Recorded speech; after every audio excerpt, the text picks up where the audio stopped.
Shelby Bells, it's Shelby. Welcome back to my channel. Thank you so much for tuning in for another video. In today's video, you guys, we're going to talk about Trisha Paytas. She uploaded a video earlier today titled, I wish I would have done things differently. And I watched it and I have some thoughts on that. So if you're interested in hearing more about that drama, make sure that you keep on watching.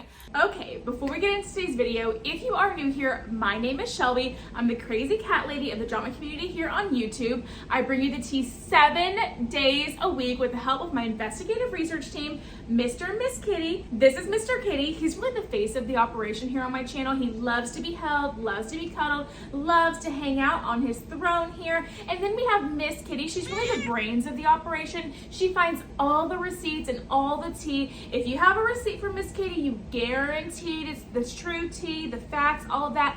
Mr. Kitty's not so good at getting the receipts, you guys. He sometimes will bring me clickbait, half-truths, the tea that hasn't fully developed yet. So if we ever get a receipt like that from Mr. Kitty, I'm sorry, he's trying. You guys, give Mr. Kitty a break. He's doing the best that he can. But anyway, if you like the drama, if you like cats, if you like the tea, make sure you give this video a big thumbs up and subscribe to my channel down below. Don't forget to ring the bell so you're notified of all my future videos when they do post. Remember that all Shelby Bells ring the bell. Okay, let's get into today's drama. So we have Mr. Kitty here. He's ready for some treats. He's ready to give you the tea. Come on, baby. You want to come up here with the people? Come on, baby, Mr. Kitty. See him in the corner over there? Okay, so Trisha Paytas uploaded this video to her YouTube channel called I Wish I Would Have Done Things Differently. And there were some, I'm gonna be honest, you guys, I have been very critical of Trisha Paytas in the past. And in this video, I will say some things that are kind of critical of Trisha Paytas because I have some thoughts. At the same time, this video was refreshing to see from Trisha. I felt like she really, this is the first time actually, I have actually watched Trisha and noticed an actual, Mr. Kitty is knocking over the Diet Coke. Hello, baby, don't do that. So it's the first time I have watched Trisha and been like, oh, okay, no, like what you're saying about changing, what you're saying about your growth, that's actually making a little sense. That actually is a little logical. And maybe you actually have done a little work on yourself. Now, listen, a bunch of talking does not prove anything to me. It's through actions that people should demonstrate change behavior, not from what they say. Trisha Paytas has been on social media for a long time. She is able to project what she wants to see. She is able to project what she wants people to see to the internet, and that has been proven time and time again in the past. So I will not necessarily just be on Team Trisha, forgive Trisha Paytas of everything that she has ever done until I see actionable changed behavior over time. Just what she says in a couple videos is not going to do it for me. I'm sorry, it's just not how I roll. But I do think that, you know, it was a good video and I want to talk about it a little bit. So before we really talk about everything, I'm going to play you the screen recording clips that I got from the video. It was a 38-minute video. I did screen record segments of it, the parts that I thought stuck out to me. So I'm going to roll those for you now. Roll it. Mentally and just being a different person.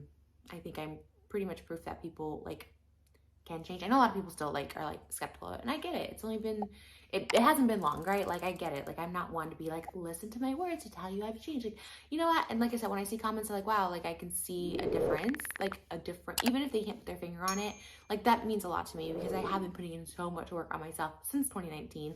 There's been ebbs and flows of that, and it's definitely been highs and lows, but I feel like specifically this past year, I really went on this spiritual journey, and it led me to my own understanding and my own peace with the world and creation and all of that stuff. And while I agree with a lot of those tweets that are like, hey, the past makes you, and I think that's a good way of coping because you can't change the past, period. You can't change the past. But I tweeted out something along the lines like, if I could turn back the hands of time, I would be wholesome. And I mean that wholeheartedly. And I think the original point of all that was, you know, I think my job here on YouTube has been to show people how not to act, show people how to do this, you know, like teaching as the example of a mess, what not to end up like. However, there is a happy ending to my story. So it being a hot mess and showing people how they don't want to be or making them feel better about their own lives, I feel like now I'm at a place where I can maybe learn from my mistakes if you are young, because I'm not young. I made so many mistakes. And I always been like, no regrets. I have no regrets. Like, again, my past is what made me. But I think, no, I think I would have come to this conclusion without making those mistakes too. I would have had my daughter. I truly believe Malibu was meant to be mine, like destined. And I feel like if you watched me for any time, I've talked about Malibu since I was probably 24 by her name. Like, I feel like she was destined to be mine. I don't know how to explain it. So I don't think I had to go through everything in life to have her. I think she would have been mine regardless. And I would have met my husband regardless. That's just my beliefs right now. They could change because why? I'm a human. And humans by nature are just walking contradictions because they change their mind, they change and grow and evolve. So having said that, I'm online, and I'm online for a reason, and I feel like I've helped people, and I feel like I'm at this stage in my life where, like, hey, my ASMR channel is like helping people. It calms people down. It relieves anxiety. It relieves my anxiety. Like, it's a good healing thing. So I was like, let me just make this a teachable moment because I've been in my field about it. And that is being careful what you put out on the internet. And I think that's like the best lesson could come from me, because what you put out on the internet stays on the internet forever and will follow you for life. One day I pray that like there's a turn where like the internet's like wiped clean from like this point back. So like, you know, we start again clean in 2025 and everything else is like wiped from it, including from people's minds. Like that could happen, like AI, like, you know, okay. And then we all get fresh new starts in 2025. Like that's like my goal, my hope, but probably not realistic. But maybe in like 2050, maybe that'll happen. I don't know. But if for now, everything that's been put on the internet stays on the internet and people won't let you forget it. And rightfully so. I do think, hey, if you have bad behavior or make poor choices, like, do I think people in real life should get second chances? Yes. Do I think people on the internet should get second chances? Yes, obviously. I've got second, third, fourth, fifth. I'm on my like 34th chance right now. But, you know, there's people that will not let it go. And I get that too, right? Like if you're really hurt by someone, like a friendship or a relationship, like that could end the relationship, friendship, and therefore you'll never fully let that go. Like, if that makes sense. Like you're like, no, I'm cutting off this friendship because I just cannot forgive you for what you've done. And I get that with me and other people online. You do something horrendous, it leaves a bad taste in your mouth. You don't want anything to do with the person. Some people go very extreme. In my case, I have hate, but then I found this like, you know what, I don't want to talk about it. I found it actually like a support. I have like a really hateful group of people that hate me. And then I found like a really good group of people. I don't really like engage too much with either. I don't really engage much with either because I don't think it's really healthy to like read about yourself, good or bad. But all that to say, I do regret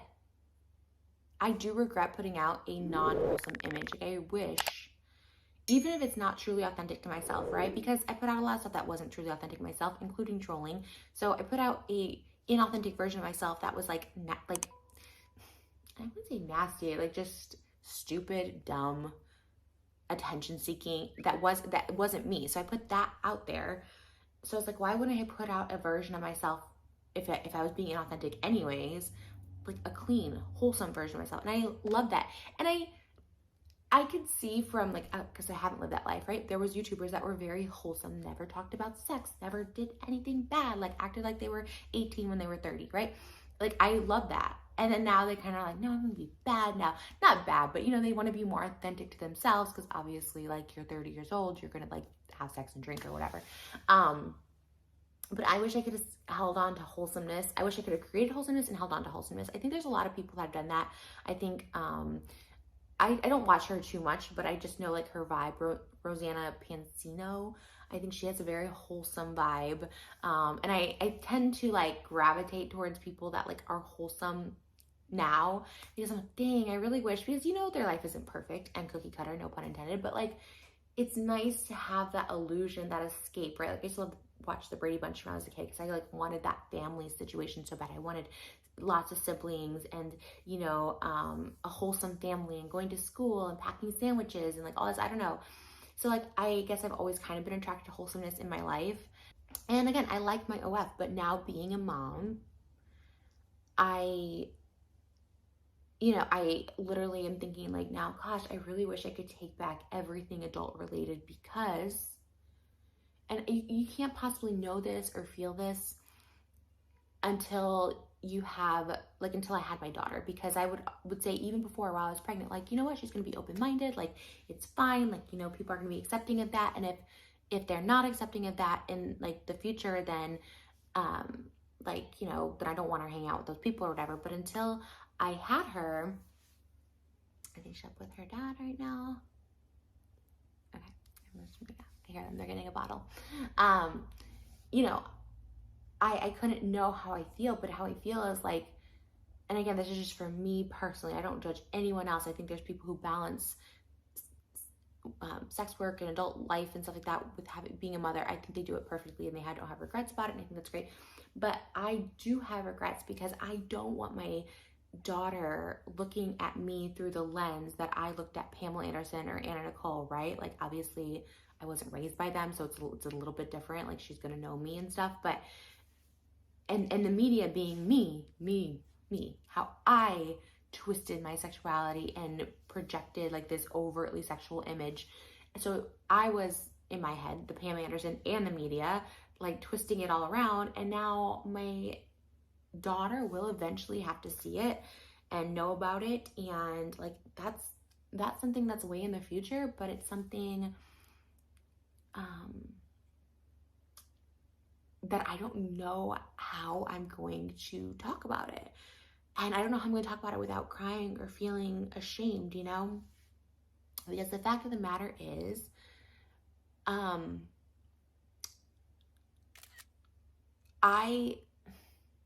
ashamed is the wrong word, because I wasn't ashamed doing most of that stuff. I wasn't ashamed of it. I was okay with it. Obviously I think nudity is beautiful. I do think that, but I guess I just don't want to be the example for my daughter that this is an option. And I know that sounds harsh maybe to other people, and I don't want anyone to feel bad about what they do, but I just, you know, you look at any profession that your parent does, and I think everybody has a respectable profession. My mom bartended most of her life, and I thought, you know, that's an option for me. And my dad was this entrepreneur who actually ended up having a really successful business, but for 10 years didn't have a successful business and was always, you know, like couldn't afford a lot of things, couldn't see us, worked around the clock, brought us to the office. And I was like, I guess that's an option too, is working hard and busting your butt and, you know, sacrificing so much for a bigger payoff. Like, you know, you look at those options, and I think both of those are like respectable, right? But I feel when she looks at me and what I've done, I don't want her to look at that as a respectable option for her, because she's so fresh, and like from a young age, not out of the womb, not a 1 month old, but you know, from a young age, I looked at sex work as like the viable option, the way I wanted to go. And ultimately, it's not the way I wanted it to go. When I look back, like I really messed up in so many places, and like a lot of relationships suffered, a lot of work opportunities, a lot of entertainment opportunities I didn't get because of my relationship to the sex industry and stuff, or adult work or adult content, even on YouTube. And even to this day, I get opportunities, and the minute they do any sort of like research into me, or one of my lovely people that just want to make sure I don't progress in life will send nudes or explicit content that I've done to companies or to anything. That's why I really don't talk about projects. But even once I do talk about a project and it's like announced or something, like it gets shut down pretty quick because of that work. Once I had her, or now that I've had her now a month, I'm just like, God, the world is hers, right? The world is hers, and I see her. And she is so bright already, and so smart and beautiful. And just pure. And when do we lose that purity? You know, when do we lose that pureness? do we get jaded by the world, by work, by bullies, by friendships gone wrong, by ourselves, by our own minds? Like, where do we get jaded? Where do we get sidetracked? And I just want her to know, like, how worthy she is, no matter what her life choices are. You know, I don't think going through puberty early is like this like dark mark you should have to carry with you forever, or having sex early is a dark mark you should wear. Like, or even getting pregnant early, you know, like, I just want her to know, like, no matter her choices that she makes in life, like, she's so worthy, and she'll always be worthy of like doing really great things. And I just don't know, like, how she can believe me when I say that, when I made the choices I have made. And she may look at that as like, oh, well, you know, mom made those choices and like it worked out okay. But it's like, there was a lot of like darkness and a lot of struggle there. And again, it was all like the consequences of my own actions. Like, I don't blame anyone else. And obviously there's like mental problems too, but I don't know. I guess like I think of how I would talk to my daughter as how I'm talking to like anyone watching this that's young. Because now that I've had TikTok for a while, but TikTok brought in a whole different younger audience for me. And I see it when I go out. Like, there's still like 13 to like 16-year-olds coming up to me from TikTok because like, I love your TikTok, I follow you on TikTok. And I'm like, oh, okay. And I don't realize like, oh, they're 13, 16, but I'm a lot older. And I don't know. I think a lot of people on TikTok don't know my past, but a lot of people on TikTok have come to my YouTube channel. And I feel like it's just something that's been on my heart. I know it's kind of all over the place. And I probably sound like a hypocrite 80% of this video because I'm like, it's fine, but also don't do it. And also, like, you can do so much more, but like, it's fine if you want to do this. Like, I know it sounds crazy. So I'm just speaking on my behalf and my experience, how I'm feeling right now.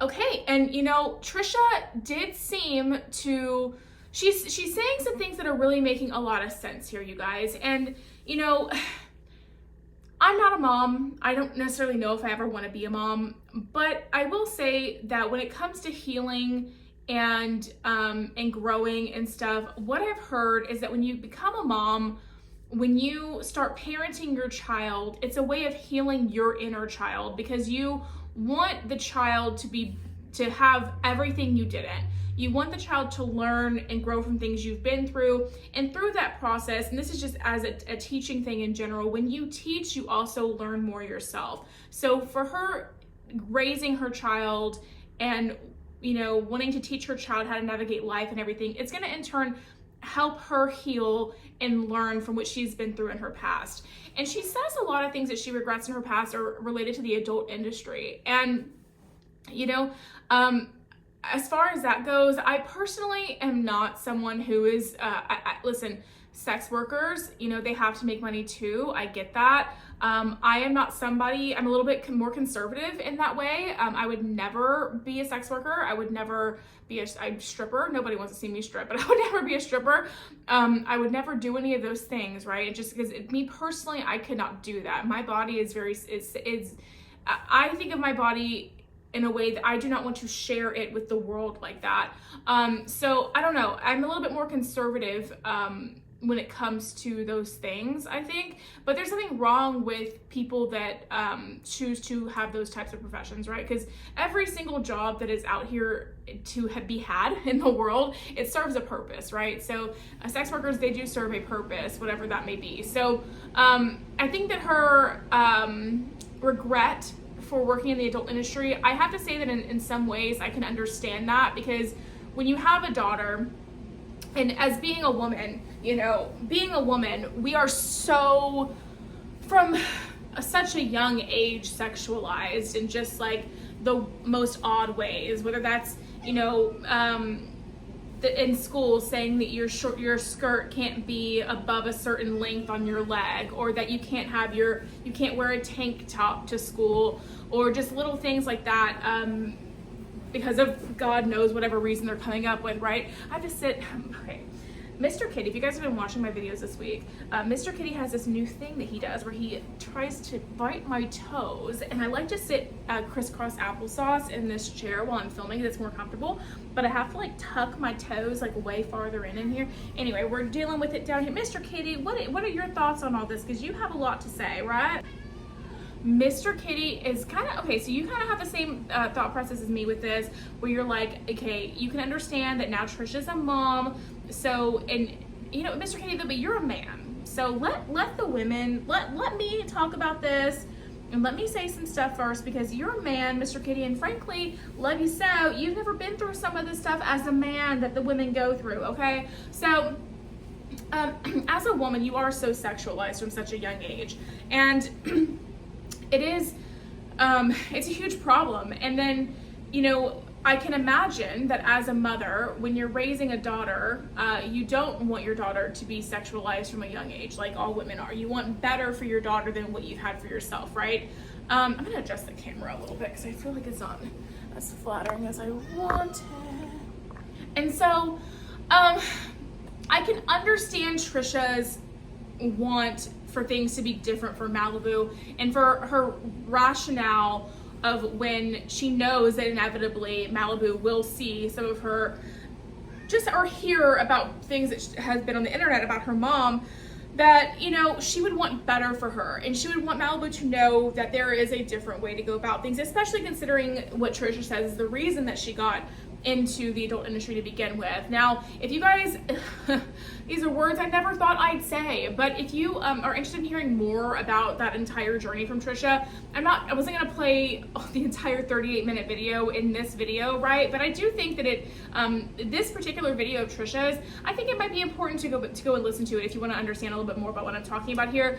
But she talks about how her experience in the adult industry, it wasn't really, like, looking back, it wasn't really something that she wanted, and I can understand why any parent would not want that for their daughter, right? So I get that. Now, one thing in this video that I noticed very clearly, and I'm sure that a lot of people will notice very clearly, is that Trisha did say she regrets a lot of things having to do with the adult content in her life and all of those things, but she neglected to mention a lot of the other incredibly problematic things that she has been involved in, and that's just offending, you know, marginalized communities, trolling different, she mentions trolling, but she didn't go into specifics, right? So trolling different marginalized communities and stuff, and it's just those things she did not fully address, and I'm not sure if the reason she didn't address them is because she hasn't gotten to that part in her healing journey yet,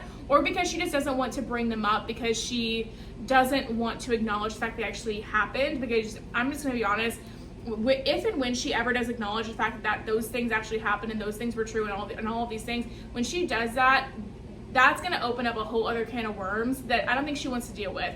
So I don't know if she has come to terms and made peace with herself from the things that she's done, as far as other ways that she has offended people, which we're not gonna get into in this video, you guys already know.